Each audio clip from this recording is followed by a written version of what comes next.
Alright, welcome back. We're here for another match of Venkman.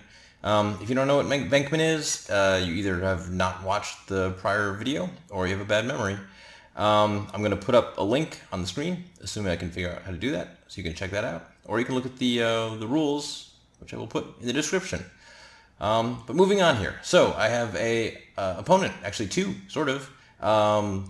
Caleb and his friend Ethan will be helping him. And also, you just saw that there's only 4 lands. So there is something different about this deck, that there's only 4 colors. No blue. Not trying to be mean to blue, but making a simpler deck and sort of cutting a color means you can have simpler mana, which goes, pretty far towards simplifying things. So the opening is a little bit different here. So we just get a single land. So you see there I got an forest, rather.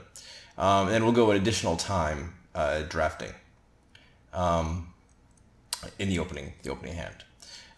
So you'll see there, whatever that the green-black duel is good for me. Get my black mana, and not going to be giving Caleb a forest since I know he doesn't have a forest. I do not want him to have a forest, so instead he will be getting Read the Bones. And he puts Fateful Showdown on the offer line for me, which I do not want. So we got Armorcraft Judge, Limits of Solidarity, and Mountain. Well, Mountain gives me my 3rd mana. I want that, especially with that Fateful Showdown sitting there. And between the two of these, I don't know. Limits of Solidarity is not very useful, but it does cycle. I don't know. I think Armorcraft Judge is, I guess, maybe perhaps more dangerous, potentially. So, Limits of Solidarity it is.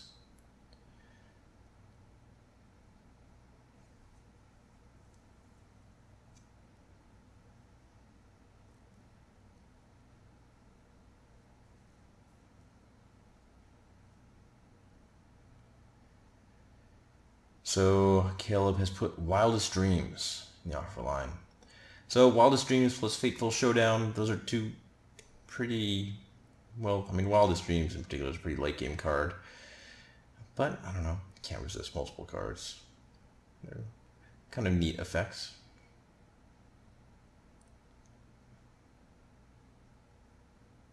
So I did say this was a simpler deck, because it is. It only has sort of 2 non-evergreen mechanics. Cycling and Landfall, which are, workhorses in Magic and workhorses in Venkman as well. Just nice mechanics. So Caleb is putting Karstoderm in the offer line. That looks quite good for me. I already have 2 green sources of mana. And then I get a clue. I always like having a clue.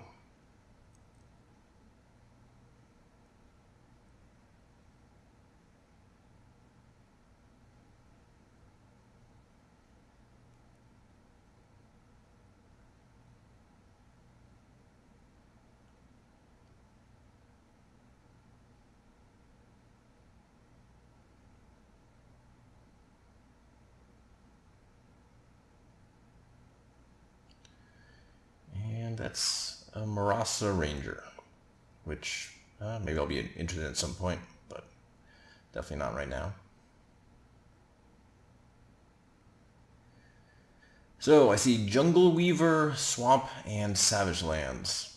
So Jungle Weaver is pretty good, I think. Obviously a pretty late game card, but Savage Lands, it gives me my 2nd red for Fateful Showdown. And I do need a 4th mana anyway. So I'm going to take that. Of the 2 of these, again, Jungle Weaver is a good card, but it's a late game card. I think if I give it to him here, it's just going to get cycled, and I'm okay with that. If he's spending his time cycling cards, it doesn't bother me.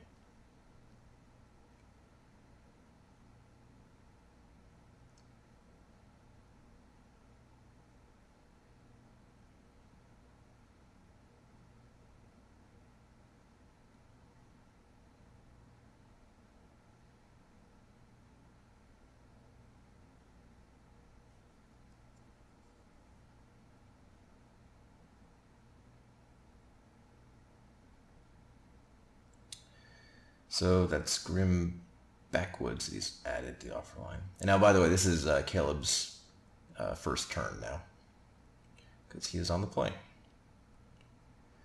And he plays a mountain.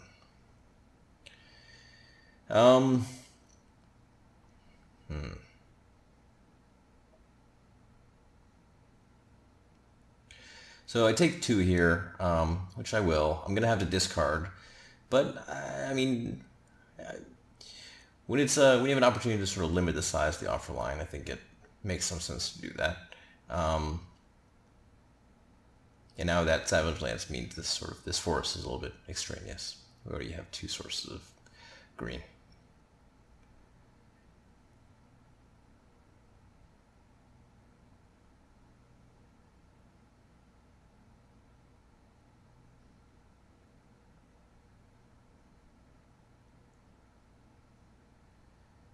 And a Rupture Spire. I would happily take a Rupture Spire plus a Read the Bones, but, well, maybe not. Because that is, what is that guy? Falcon Wrath Exterminator, which is kind of a problem if I don't have an answer for it, which I don't really. At least not a forthcoming one. So we have Undead Minotaur, Hunt the Weak, and Forest. Undead the Minotaur, it actually does work here. So it won't keep Exterminator from getting a counter on it, but it will stop it next turn. Now these other 2, Hunt the Weak, I guess is, it's a card, a dangerous card. Does things. So there, I'll give him the Forest.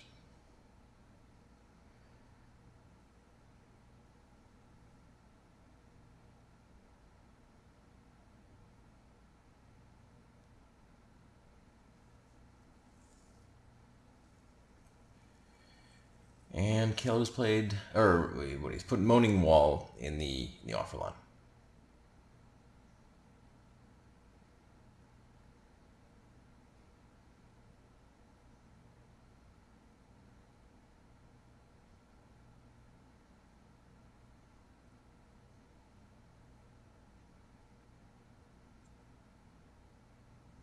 And I'll take the damage from the dude.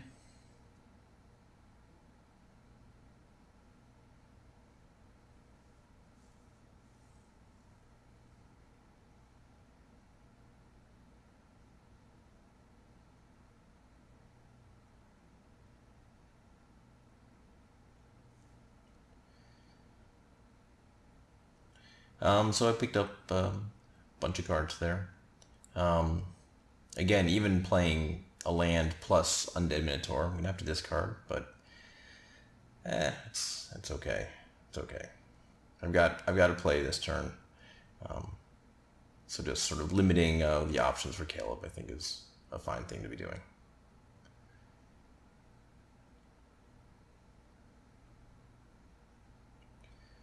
So I will discard the Moaning Wall there.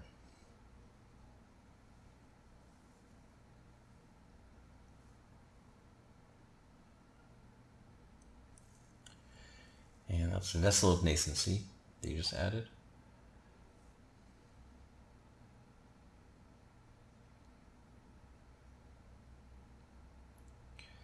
And Eager Construct.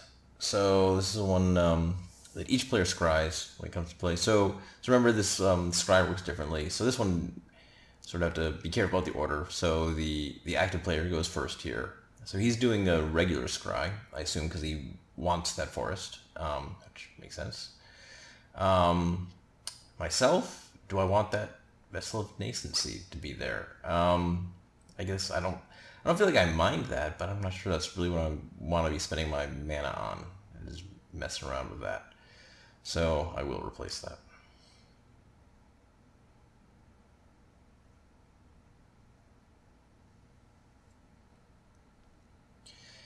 And pointing out a not so wise attack. Looking for good games here, not punt-free games is the goal.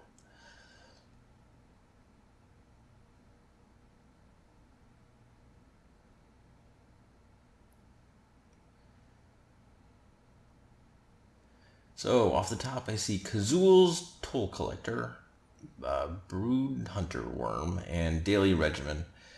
Let's see. So I have no white mana, so Daily Regimen's no good for me, and is pretty dangerous in Caleb's hand potentially. So that's not going anywhere. And then I don't know the other two. Brood Hunter Worm's just bigger. Neither is particularly good or exciting, but I'll go with the Worm. For this turn, certainly what I'm going to want to be playing here is the Carcinoderm, because it's big.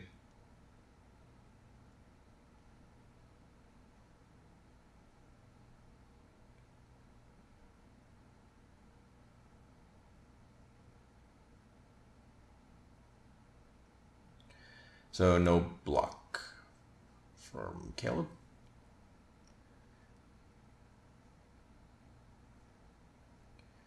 And there's the Carcinoderm.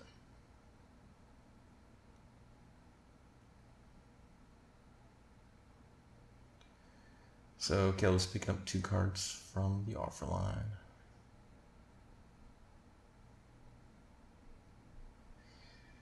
And Blood Gift Demon. That's a pretty good one. So I do have an answer for that. Fateful Showdown. But that has that has some repercussions using that card. Because there we go, my hand. Which might be okay. It's not the most amazing hand. So we'll see. I'm going to head back to the top, see if we can get a different answer.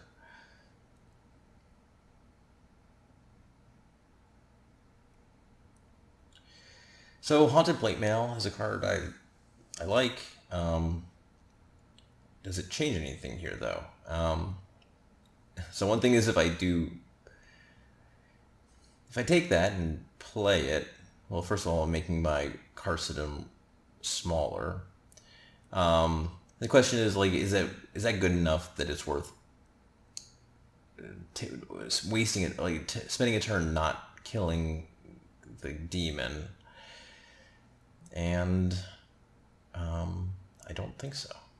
I think I don't want to take 5 damage. I don't want him to be drawing cards. I want the demon just to die. So I've got 6 cards in hand here. So it's more than necessary. But down it goes.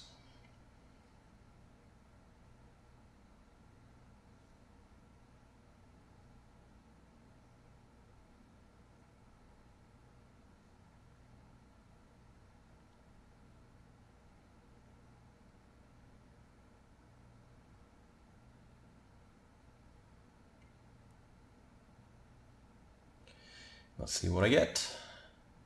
6 new cards.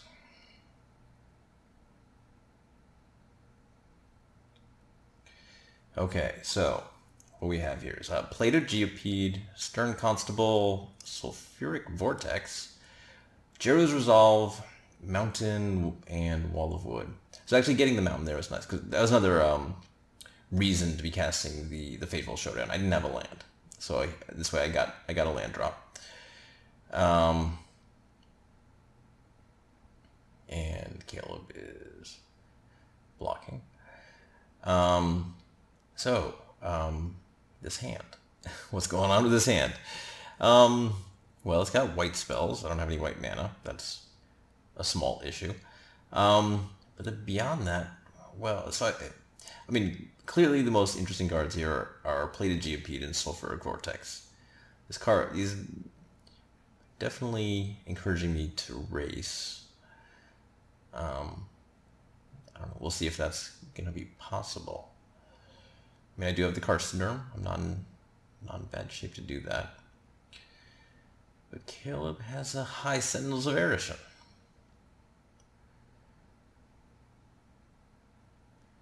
Which, as he's pointing out, is getting it +1/+1. Not a counter, but just +1/+1 because of the vampire dude.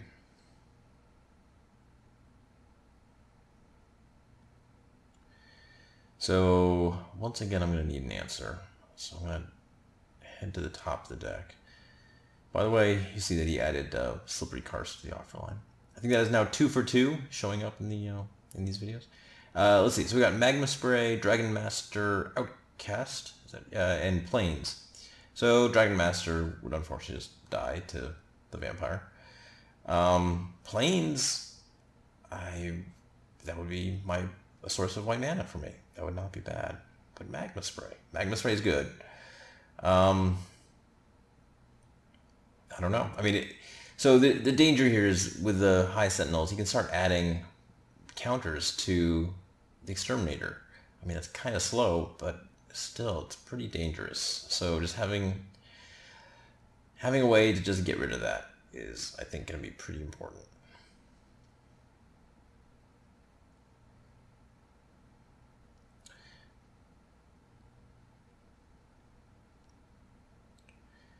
But before we do anything, let's attack.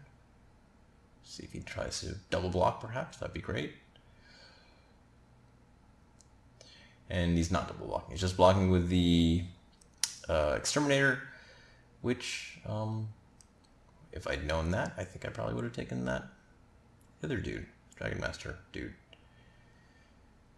But since he did do that, faced with a tough decision here. So do I want to cast... I can cast Plated Geopede and Sulfuric Vortex this turn, but then I don't have any answer for the High Sentinels version. Maybe I don't need any. I don't know. I think it's a good card, but it's not better than my Carstern. Right now, at least. So we're going to go for it. I'm going to put the Vortex into play.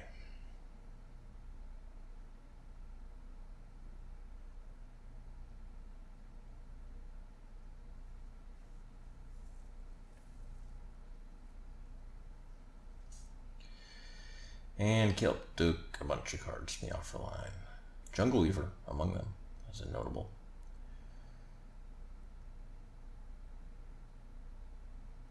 I guess what was it? Kazul's Tool Collector? I believe he's in there too. Yeah, that is an issue because that is better than my Carstern. I mean, fortunately I have the Magma Spray, so I can probably deal with that. Because if I attack the Carstern, it's going to be forced to block, pretty much.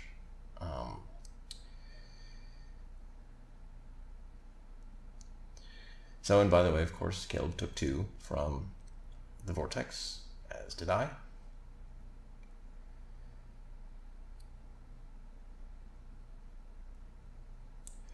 So, Vampire Nighthawk, Stone Quarry, and Elite Vanguard. So, Vampire Nighthawk is great. It's an answer to the High Sentinels. No lifelink, of course, because of my own Sulfuric Vortex, but still. I have the 2 of these. Maybe that's... I don't know what... I'm not sure what reason there is to deny him a tapped land, but oh well. Neither of them are very impactful, probably.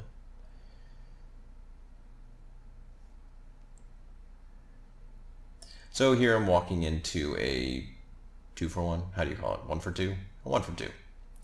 But I got to deal with that Jungle Weaver. So goodbye Carstern. Goodbye Jungle Weaver.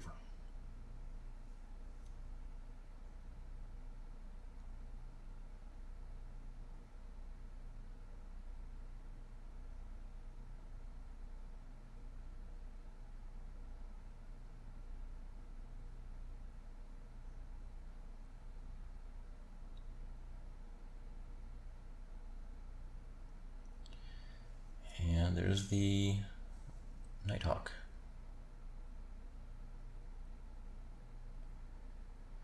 You see that, like how Ethan's he's got a personal untapper there. Someone, like, I feel like that's, you know how in like Wimbledon or something, there's like the people with the towels that sort of run up and throw the towels at the tennis players. I feel like wouldn't that be a good thing in like high level Magic? If you got like a personal untapper, someone just there to handle that kind of thing. Anyway, seems pretty useful to me. So, big creature. Eldrazi Devastator. 8/9 trample.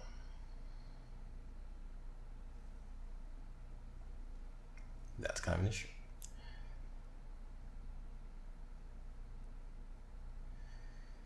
He's attacking, and I will certainly be blocking. I mean, unless... I don't know. Yeah, we need to get rid of the flyer. But we also need to get rid of the Eldrazi dude. That's a problem.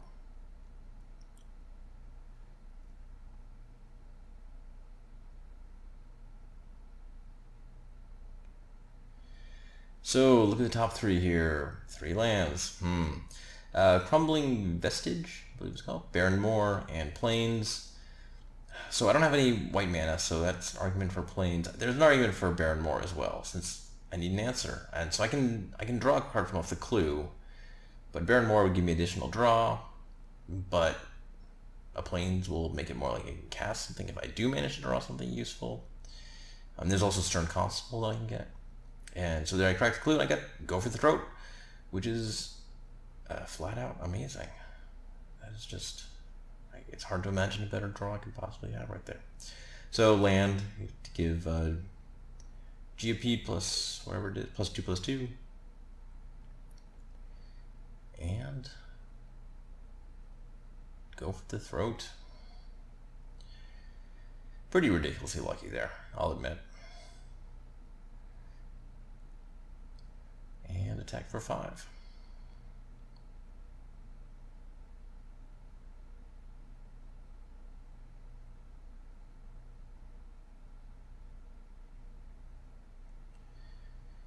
And cast both Stern Constable and Wall of Wood.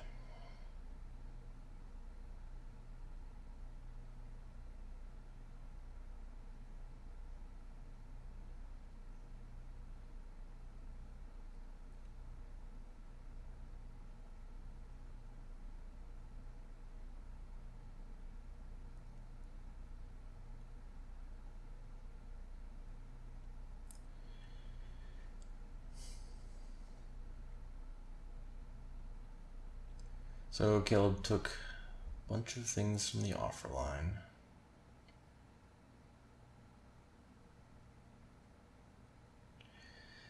But it would appear that he's in some trouble here since the vortex continues to vortex away. What is it? That's Kazul's Toll Collector. And then also the Elite Vanguard.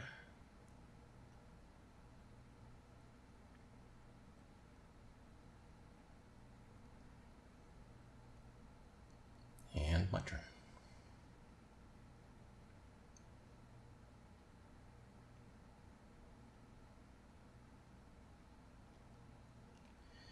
Retreat to Kazandu, Quicksand, Scion of Darkness.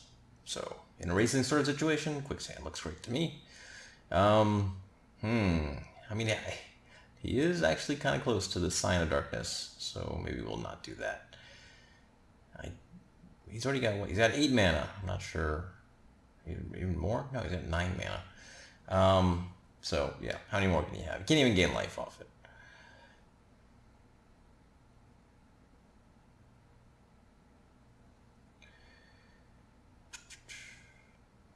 So the question here is, so I've got 1 card in my hand, the Jeru's Resolve. Do I use that with the Stern Constable to tap down a blocker now, or do I use it to tap down an attacker?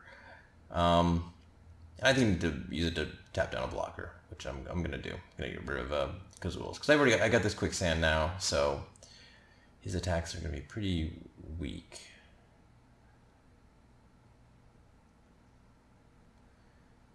So he will chump the plated GOP.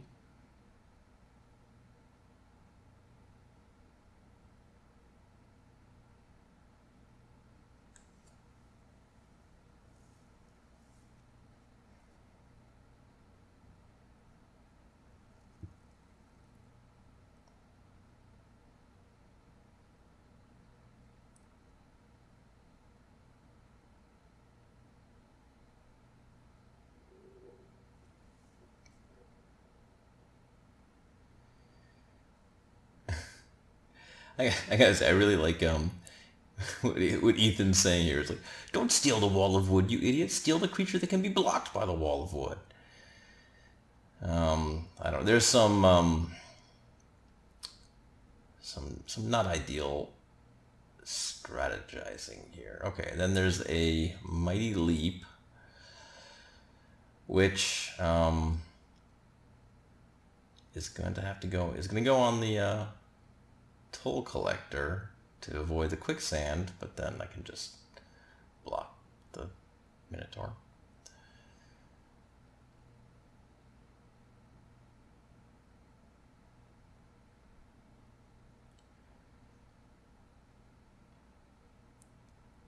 So, I'm going to sacrifice the Wall of Wood before my turn with the Grim Backwoods. I mean, I suppose I could have sacrificed the Undead Minotaur before he stole it, but now I get to just still have the Undead Minotaur, which seems better.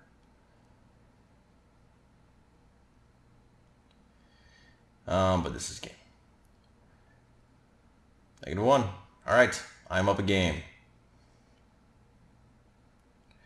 New game. Now I'm up against Ethan. Ethan's in the driver's seat. And he is already doing his first draft. So I'm on the play this time. And Fateful Showdown again.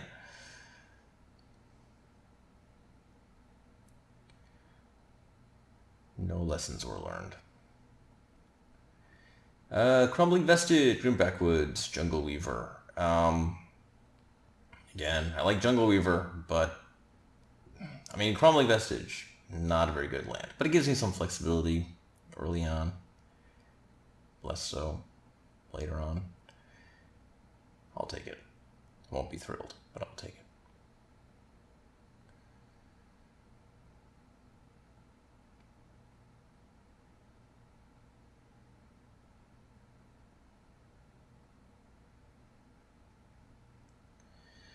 Angelic Skirmisher. Not bad. But my hand just... what little of my hand exists so far feels weak. This also feels weak. Haze of Pollen, Sure Strike, Retreat to Kazandu. I don't want any of these. The most, I think, Retreat to Kazandu, I guess, is the most likely to really have a big impact on the game. So I'm taking that, but it's not good for me whatsoever since I have no green mana.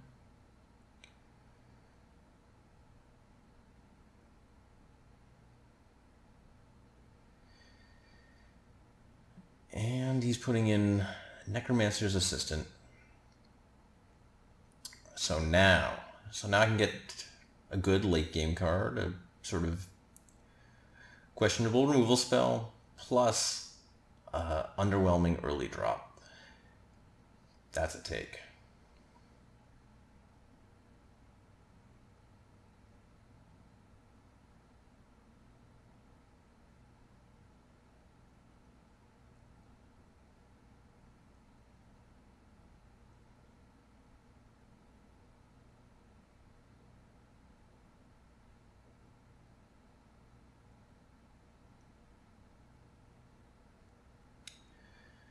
Plains, not really the land I'm looking for, but I am looking for a land, and yeah, eventually I'll want 2 plains.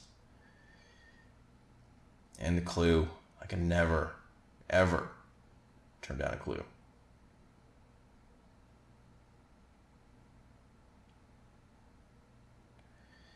Give me that clue.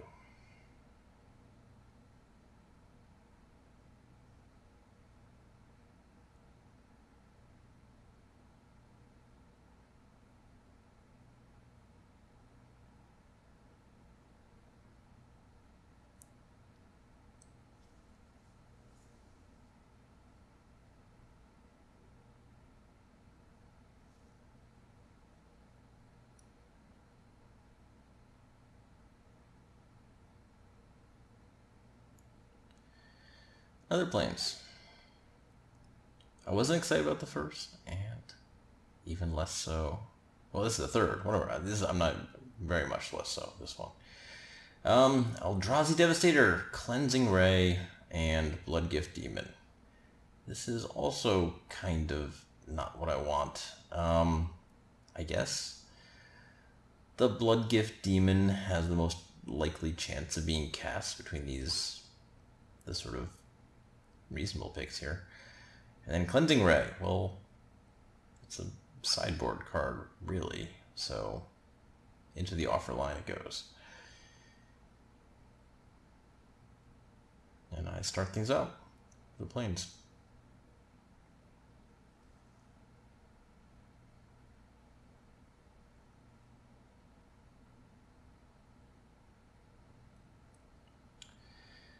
Wall of Wood.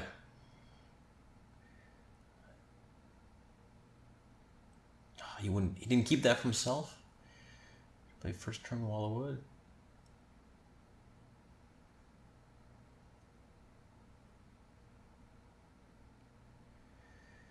What do we got here? Moaning Wall, Stone Quarry, and Elite Vanguard. So Elite Vanguard to give me a play. But I'm stuck on just nothing but white mana. So Stone Quarry would give my first bit of non-white mana, aside from what the Crumbling Vestige card. And am I really, how optimistic I am about Elite Vanguard really doing much work? I'm not optimistic at all. So I'll give him the wall.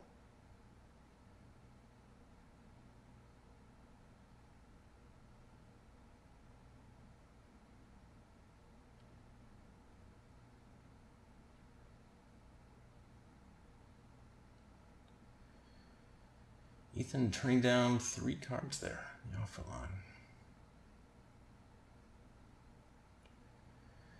Sign of Darkness to me. Will I turn down 3 cards? Probably not. They're not good cards. And I will have to discard if I take it. So again, I'm not sure this is totally worth it, but it's limiting potential for Ethan of what Ethan can get from the offer line. Although, obviously, he wouldn't be getting anything very amazing either. So I think that's questionable. Anyway, so I'm casting Necromancer's Assistant here, and milling Hunt the Weak, Slippery Karst, and Smoldering Crater. I don't know. It's the other cycling land, and I'll discard Wall of Wood there. So I mean, there's some graveyard stuff, but nothing really that I hit there.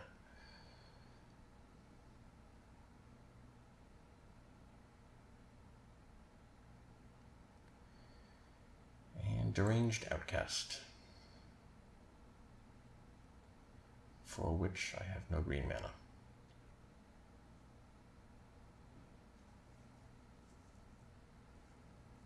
Core Duelist from Ethan.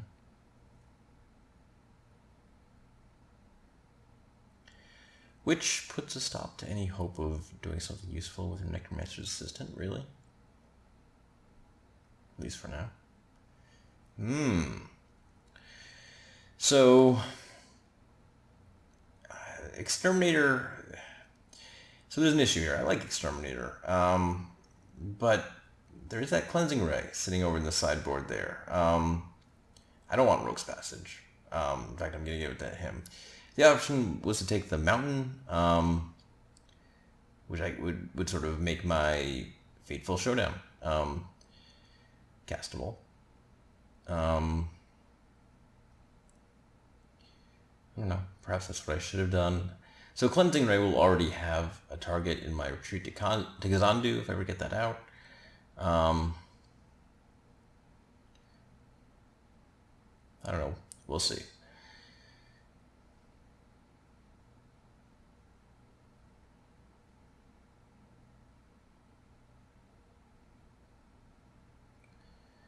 So Ethan's actually not going to take from the offer line there. And instead going to put a Mountain down. So that works out pretty well for me. He's going to play Adventuring Gear. Equip it.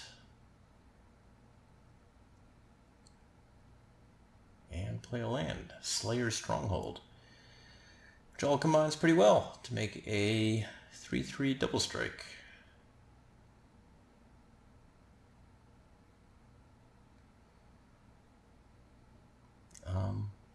So I will certainly take that.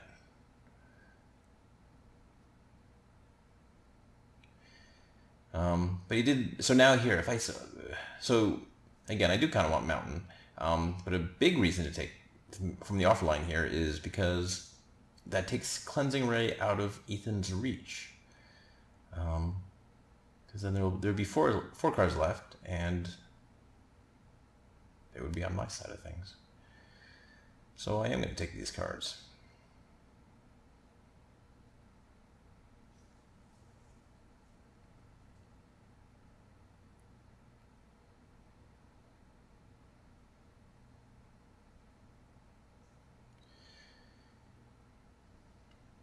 Oh, and I sacrificed the clue. I would have it a little while ago. I sacrificed the clue, and I drew a High Sentinel's Variation. So I could kill the core duelist here. It's definitely a consideration, but I think it's more valuable to build up my board a little bit first. I don't mind taking another 6, but yeah, I just want to get the that dude down. And I got a discard here, so goodbye, Scion of Darkness.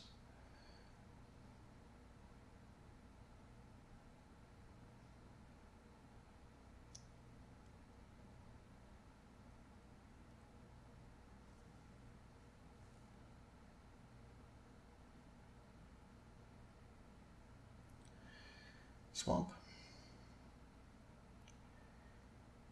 And a Brood Hunter Worm. Will there be a land? There will not be. So it's my turn. Escape some damage there.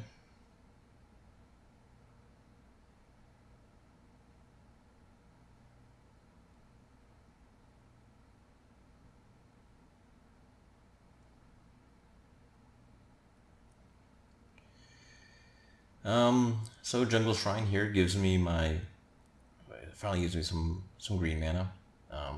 So that certainly is what I will like.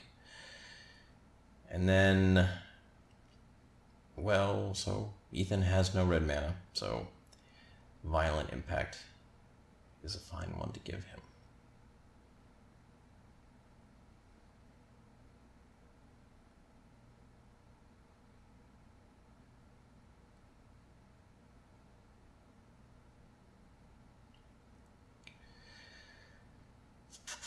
So a clear play here is I can get down well, I guess I can kill this little fellow, which I will do at this point.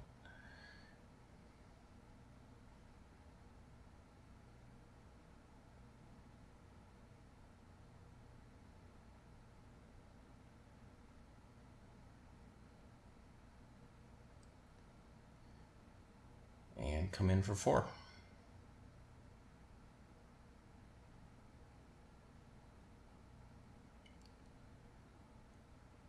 And play the Jungle Shrine. So next turn, I'll be set up to play the Angelic Skirmisher.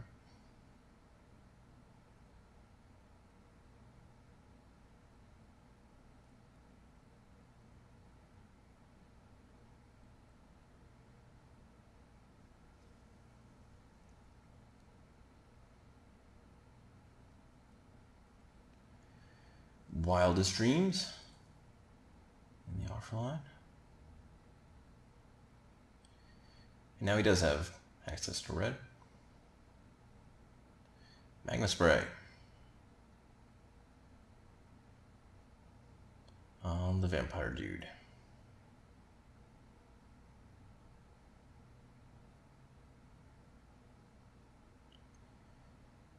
And Marasa Ranger.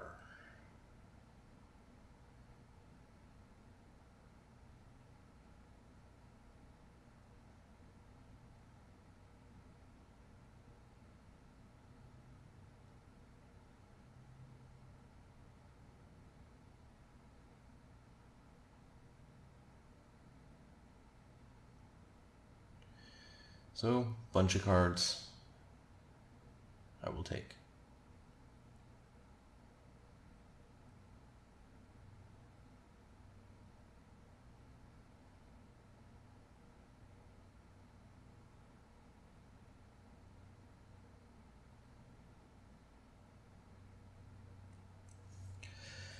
Play the Angelic Skirmisher, and start a combat, so I get to choose an ability for this turn as well.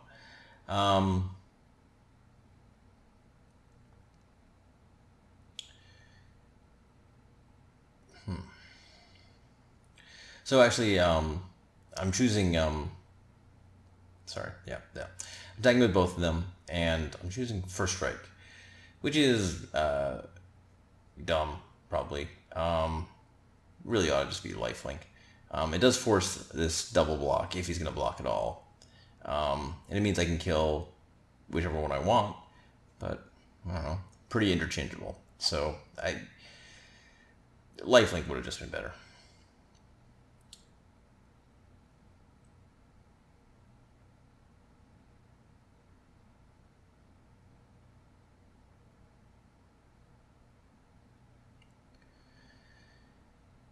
But now I have kill on board, because if I first I got discard planes there, but if I use the High Sentinel's ability to put a +1/+1 counter on the Angelic Skirmisher, then that will make the Angel a 5/5 and the High Sentinels a 4/5, which that's 9 damage.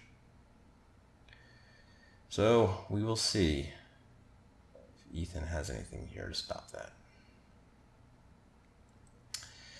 Bailiff Null. Good card. But no. Not enough.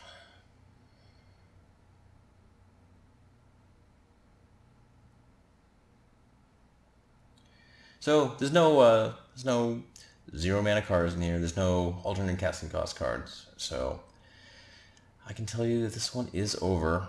Although in an even better way. See, I got Oblivion Crown here, which is just preferable. Anyway, if you can kill by dumping your hand, that is just a superior method. So anyway, I'm going to call it here.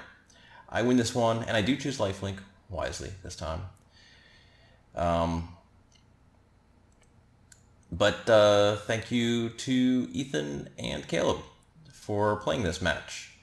And thank you for watching. And thank you to Dallas Games Marathon for once again being the locale for this match. And there it is. The crown. Well, bam.